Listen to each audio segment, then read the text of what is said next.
TDS की working और TDS के चालान न्यू इनकम टैक्स एक्ट 2025 में किस तरीके से बनाने क्विकली आज के सेशन में आपको बताने जा रहा हूँ। मई मंथ के हमारे टीडीएस की पेमेंट की मैं वर्किंग कर रहा था, तो मैंने सोचा क्यों ना आपके साथ भी पूरी वीडियो शेयर करूँ।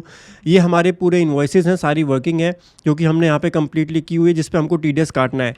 एक इंपॉर्टेंट चीज़ जो वर्किंग में अब आपको नोट करनी होगी, अब हमको डिडक्टी टाइप और रेजिडेंट जो है टाइप वो यहाँ पर ज़रूर चाहिए होगा अपनी डिडक्टी का। डिडक्टी वो कॉर्पोरेट नेचर का है या नॉन कॉर्पोरेट नेचर का है, प्लस उसका रेजिडेंशियल स्टेटस क्या है, वो रेजिडेंट है या एनआरआई है, ये आपको ज़रूर यहाँ पर मेंशन करना होगा। बाकी सारी नॉर्मल इन्फॉर्मेशन है, जहाँ पर आपका नेम है, इनवॉइस नंबर है, नेचर है, पैन नंबर है, बाकी सारी इन्फॉर्मेशन यहाँ पे दिख जाएंगी। Section code, section number new section है इनकम टैक्स एक्ट 2025 का और सेक्शन कोड है। इसके लिए मैंने शीट में मास्टर दिया हुआ है, जहाँ से आप सेक्शन नंबर और सेक्शन कोड ईजिली देख सकते हैं। अब यहाँ पे हमारे पास कई सारे इन्वॉइसेस थे, तो मैंने काम को इजी करने के लिए यहाँ पर एक पाइवट टेबल का यूज़ किया है। हम कॉर्पोरेट रेजिडेंट के केस में एक चालान में अब आप मल्टीपल सेक्शन कोड भी डाल सकते हो, तो मैं आपको वही न्यू प्रोसेस जो है वो सिखाने वाला हूँ। जैसे हम कॉर्पोरेट रेजिडेंट का एक चालान बनाएंगे जिसमें हम 1006 और 1024 डालेंगे, और एक नॉन कॉर्पोरेट का रेजिडेंट का चालान बनाएंगे अलग से। तो दो चालान हमको यहाँ बनाने हैं। ये जस्ट एक पाइवट टेबल हमने बना ली है जिससे हम इजीली काम कर सके। ठीक है, तो वर्किंग के बाद आपको पोर्टल पे जाना है, न्यू इनकम टैक्स एक्ट 2025 में जाना होगा, कंटिन्यू पे क्लिक करना है, न्यू पेमेंट पे सेलेक्ट करना है। अब यहाँ पे आपको टैक्स ईयर सेलेक्ट करना है 26-27।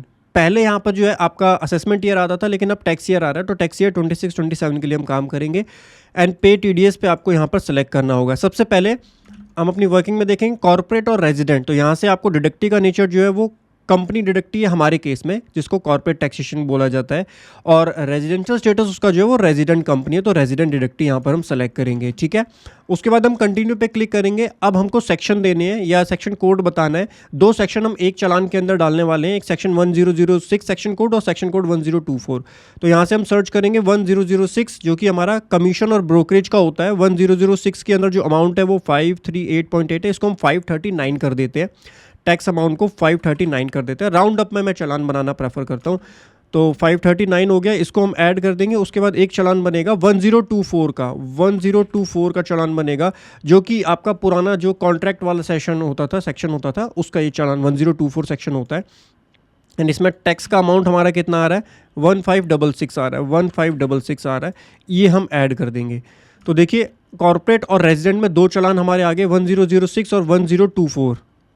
तो यहाँ पे आप देखेंगे 1006, 1006 एंड 1024 539 है और 1566 है, टोटल 2105 है, 2105 है।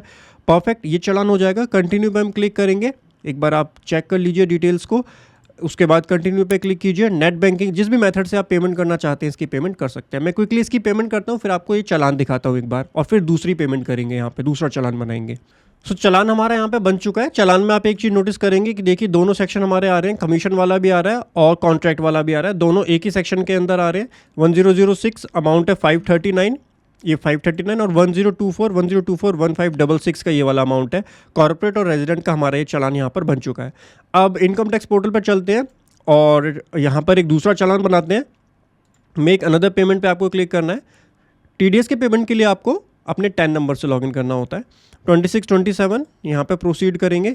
अब हमारा जो चालान बनेगा वो बनेगा नॉन कॉर्पोरेट और रेजिडेंट का। तो यहाँ पर अपने को ये अदर देन कंपनी सेलेक्ट करना होगा, ये नॉन कॉर्पोरेट होता है। और उसके बाद रेजिडेंशियल स्टेटस जो है वो क्या है, वो रेजिडेंट ही रहने वाला है, रेजिडेंट रहेगा यहाँ पे। एंड कंटिन्यू पे क्लिक करेंगे। अब यहाँ पर जो चालान बनेगा वो बनेगा 1006 का, 1006 यानी कमीशन का चालान बनेगा।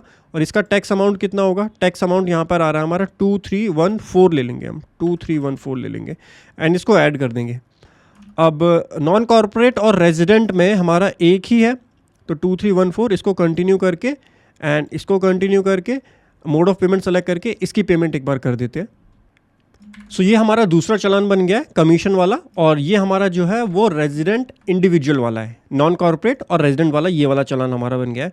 सो इस तरीके से आपको जो है अपने टीडीएस की पेमेंट करनी है। आपको इनकम टैक्स पोर्टल पर लॉगिन करना है अपने 10 नंबर से, टीडीएस की वर्किंग पूरी करनी है। और एक इंपॉर्टेंट चेंज, अब आप एक चालान के अंदर मल्टीपल सेक्शन कोड भी मेंशन कर सकते हैं, प्रोवाइडेड दैट उनका नेचर सेम होना चाहिए। वीडियो पसंद आई तो सब्सक्राइब जरूर करें हमारे चैनल फिनटेक्स प्रो को। मी विवेक साइनिंग ऑफ नाउ, मिलता हूँ आपको अगले सेशन में। तब तक हंसते रहिए, मुस्कुराते रहिए। Bye bye, take care.